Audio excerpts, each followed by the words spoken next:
The galaxy shimmered like a sea of glass that never ended. Among thousands of star systems, a world called Arathia stood like a jewel.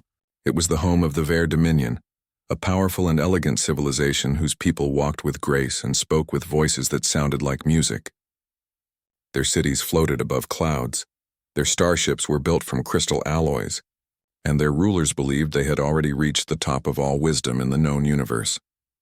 When the Galactic Academy of Arathia announced it would open its doors to other species, it was seen as a gesture of kindness. One invitation was sent to Earth, the youngest and least respected world in the entire council. Many found the idea amusing. Humans had only begun traveling beyond their solar system a few decades ago, compared to the civilizations that had mastered the stars for thousands of years. Earth's people were considered clumsy dreamers who spoke too loudly and acted too simply. But the message was received by one man who did not laugh. His name was Elias Trent, a 36-year-old engineer from a quiet colony orbiting Mars. He was not famous, not a soldier, not a politician. He was simply someone who had studied and built machines since he could walk. He accepted the offer without hesitation. When asked why he wanted to represent his planet, he only said, "Someone has to understand how they think of us and how we can grow beyond it." When Elias arrived on Arathia, the Academy students watched in silence. The human looked plain compared to them. No shining eyes, no glowing skin, no elegant posture. He wore a simple Earth uniform patched from travel and carried an old notebook instead of a holographic data crystal. He smiled politely to everyone, though few smiled back. On his first day, he met Princess Elura of the Ver Dominion. She was not only the heir to the royal line, but also the Academy's most admired scholar. Her knowledge of stellar energy manipulation had won her countless honors. She was beautiful, with pale silver hair that flowed like liquid light and a calm pride in every movement. To her, the human's presence was a curiosity, something to observe, not to take seriously. At the welcome ceremony, each student introduced themselves. When it was Elias's turn, he stood tall and spoke slowly so everyone could understand his accent. "I come from Earth," he said. "Our world is small, but we're learning fast. I hope to learn from all of you and maybe share something useful in return." A soft laughter rolled through the hall. Some of the alien nobles covered their smiles. The princess herself tilted her head slightly and said, "How quaint. Perhaps you can show us how your kind still burns chemical fire to move through space."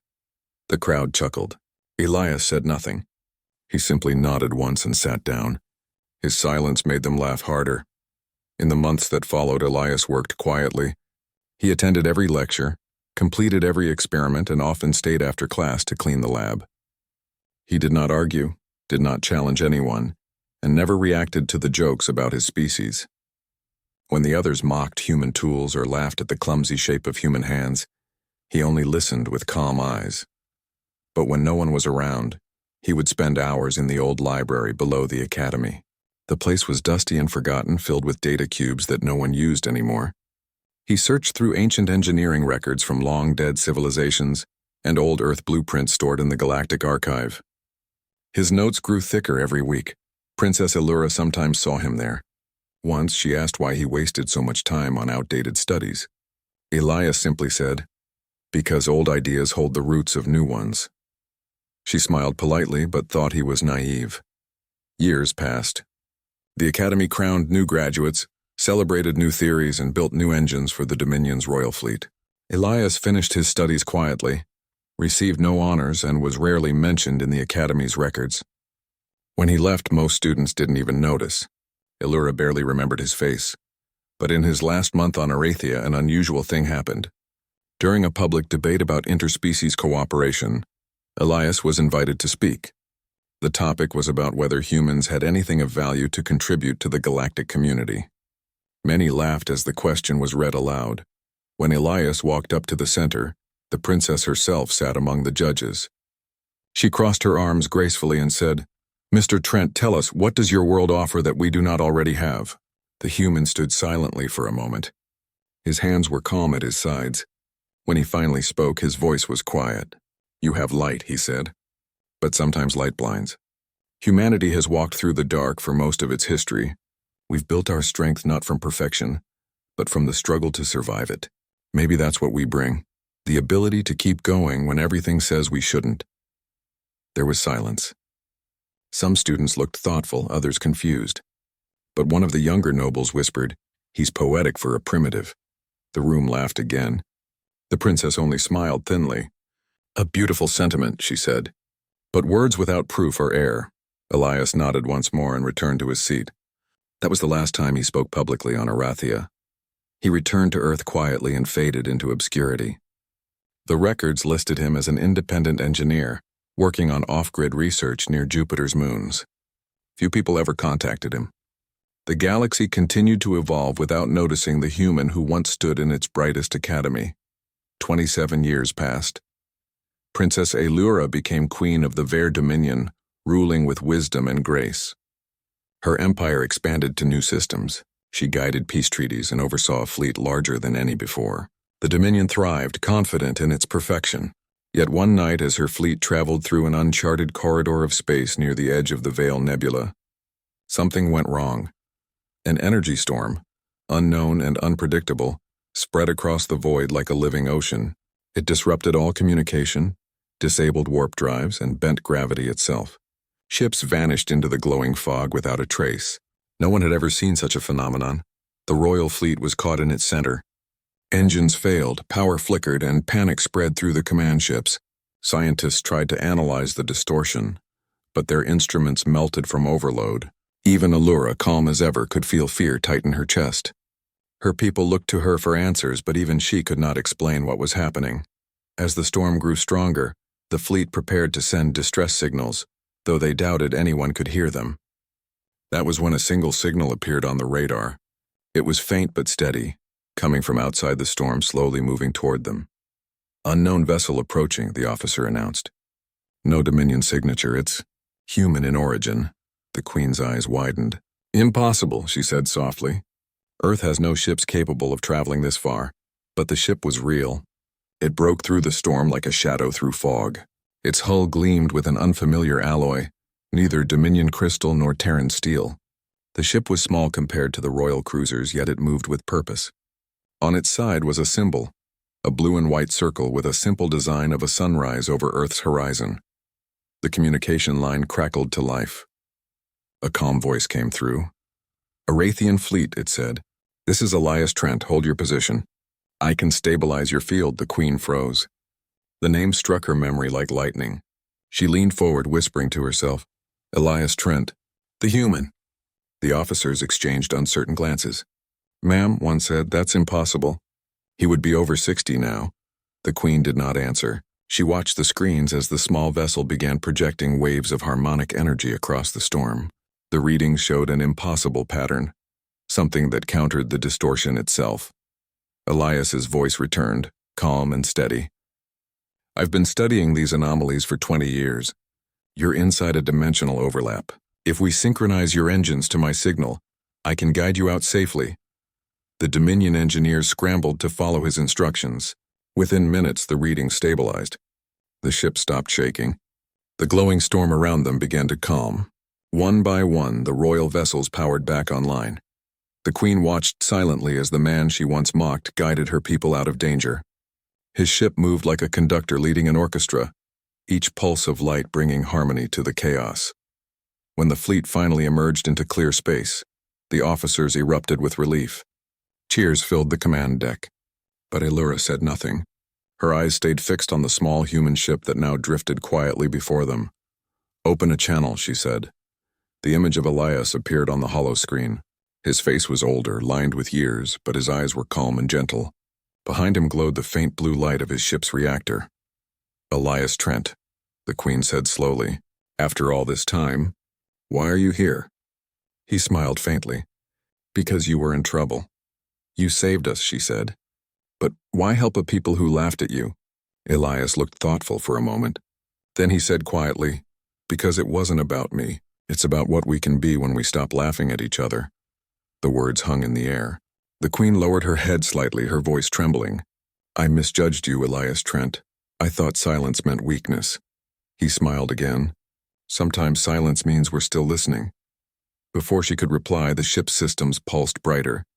The storm's energy had not fully vanished. It began to surge again, threatening to collapse inward.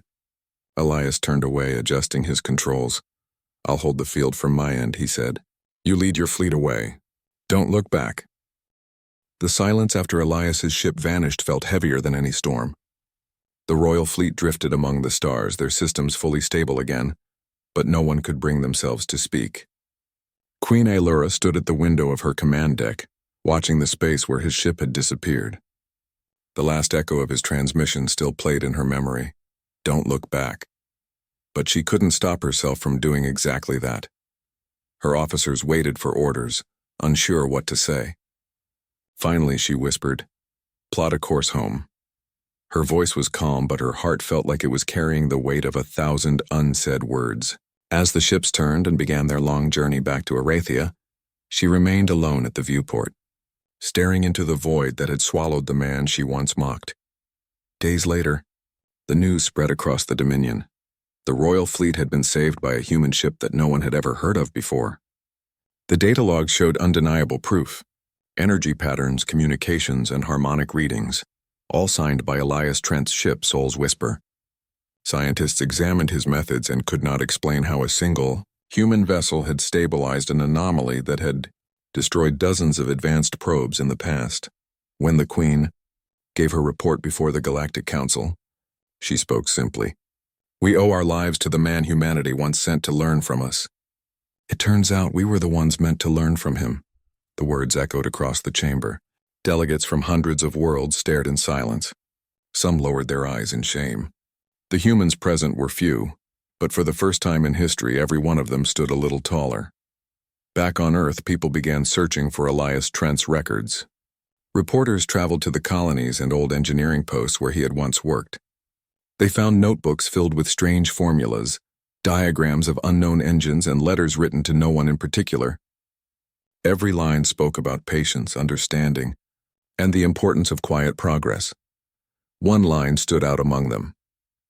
"If they mock you for being silent, stay silent long enough for your work to speak instead." The Queen read those words many times in private. They stayed with her when she walked through her palace, when she looked up at the stars, and when she saw young cadets train in the Royal Academy. She could not forget his calm eyes, his humble voice, and that faint smile when he said, "Sometimes silence means we're still listening." Months passed, and researchers from multiple worlds began studying the anomaly that Elias had neutralized. They discovered traces of harmonic energy, far beyond any known technology. The human engineer had used a system that combined gravity, sound, and light into something entirely new, something elegant and peaceful. It didn't destroy, it healed space itself. The Dominion scientists called it Trent resonance. They tried to recreate it, but no one could. The equations didn't work the same way for them. It was as if Elias had tuned his device not to the galaxy, but to his own understanding of balance, something uniquely human. As the Queen watched her scientists fail again and again, she began to understand. His invention had not been about power or control. It had been about harmony, something her people, proud and confident, had never learned to value before. Years went by. The Queen grew older, wiser, and quieter. Her rule became known as the Era of Reflection. The Dominion shifted its focus from conquest to understanding. They funded programs to study different species, not to dominate them, but to listen and learn. One day, the Queen visited the academy where she had once mocked the young human. The halls looked the same, bright and filled with students from every race. In the central chamber, a memorial stood, a silver pillar engraved with names of past graduates. Near the end, in small letters, was one name, Elias Trent, class of 4027. She stared at it for a long time. The young students around her whispered quietly, wondering why their Queen stood still in front of such a simple name. Finally, she turned to them and said softly, "He was the first human to study here. We all thought he was less than us. But when the stars turned against us, it was his work that saved our people." A young student asked, "Was he a warrior?" The Queen smiled gently. "No. He was something greater. He was patient." The students nodded silently. That night, the Academy broadcast her words across the Dominion. Soon, every school began teaching about Elias Trent, not as a hero of war, but as a teacher of humility. Meanwhile, in the far edges of known space, exploration probes began detecting faint energy signals, identical to the kind Elias had used. The signals were soft, rhythmic, and soothing, like the pulse of a heartbeat across the void. Some believed they were echoes of his last mission. Others thought his ship might still exist somewhere watching. The Queen never lost hope that he had survived. Each year she sent a small unmanned craft toward the coordinates of the old anomaly. Each craft carried the same message, spoken in her own voice. Elias Trent, this is Allura of the Vare Dominion. You are remembered. You are honored. If you are still listening, thank you. No reply ever came. But sometimes the messages returned with faint distortions in the signal, a repeating pattern of 3 soft tones, perfectly in tune with the Trent resonance frequency. It was not proof of life, but it was something. Decades later, when Queen Allura neared the end of her reign, she asked her council to build one last monument before she stepped down. She wanted it to stand on the border between Dominion and human space, a symbol of unity, not power. It took years to design. The structure rose on a small moon circling a neutral star. Its surface was made of crystal and steel intertwined, a mix of human and Vare craftsmanship. In the center stood a tall spire engraved with the words, "He spoke little." He listened deeply, and through his silence he saved us all. When the monument was finished, delegations from dozens of species came to witness its unveiling. Humans arrived from Earth, Luna, and the colonies. Among them was a young engineer named Jonah Trent, a distant descendant of Elias. He carried with him the old blue insignia of Earth, the same design painted on the side of Soul's Whisper. As the Queen stood before the crowd, she addressed the galaxy one last time. There was a time when we believed greatness came from speaking louder than others. Then one man showed us that true strength comes from stillness. He reminded us that wisdom does not always need applause, and that kindness can echo further than power ever will. Jonah Trent stepped forward and handed her the insignia. The Queen took it with trembling hands and placed it at the base of the monument. For a moment the sunlight hit the metal just right, and a soft blue reflection danced across her face. Later that evening, as the stars rose, the Queen asked to be left alone by the monument. The wind was quiet. She looked up at the endless night sky and whispered, "If you can hear me, Elias, know that your silence changed us." Far away, beyond the edge of all known maps, something stirred. In a hidden region of space where light bent strangely, a small vessel drifted, ancient but still alive. Its systems hummed softly, powered by endless energy drawn from the heart of the anomaly it had once entered. Inside, a man sat quietly at a console. His hair was gray now, his face lined, but his eyes still calm and kind. Before him, holographic screens displayed distant stars, signals, and messages, one of which came from the Vare Dominion, repeating softly through the static. "You are remembered. You are honored." Elias smiled faintly. "Still listening," he murmured. He adjusted a small dial, and the resonance field around his ship glowed softly like a heartbeat. The stars outside shimmered as if answering back. He had never wanted fame. He had never sought revenge. He had only wanted understanding, to show that even the smallest voice could carry across the universe if it spoke through action instead of pride. Time flowed differently in that region. Days felt like seconds and years passed like dreams. Elias watched generations rise and fall through the communication feeds that still reached him. He saw how humans and Vare began to work together, how they built ships combining their designs, how the arrogance of old empires gave way to quiet cooperation. Sometimes he laughed softly to himself, proud not of glory, but of growth. Humanity, once mocked for being primitive, had now become the moral compass of the galaxy. The Vare, once untouchable in pride, had learned to walk with humility. And all of it began with a moment of silence in a crowded hall 27 years ago. Back on Arathia, Queen Allura eventually passed peacefully, surrounded by her people. Her final request was simple: to be buried near the monument on the border world where human and alien soil met. Above her resting place, carved in stone, were her last words. "Forgive the voice that mocked. Remember the silence that healed." Centuries later, travelers across the stars still stopped by that monument. Some came to honor Elias Trent, others to remember the lesson of patience. Pilots claimed that if you stood very still beside the spire on a quiet night, you could hear a faint vibration. 3 soft tones humming gently in the wind. Scientists said it was only natural resonance, but the old captain smiled and said otherwise. "That's him. they'd whisper. He's still out there watching, the silent engineer who saved the stars. And somewhere beyond all known galaxies, the ship's soul's whisper glided through the void, carrying the last human who had once been ridiculed by an alien royal. His silence had been misunderstood as weakness, but in truth it had been the sound,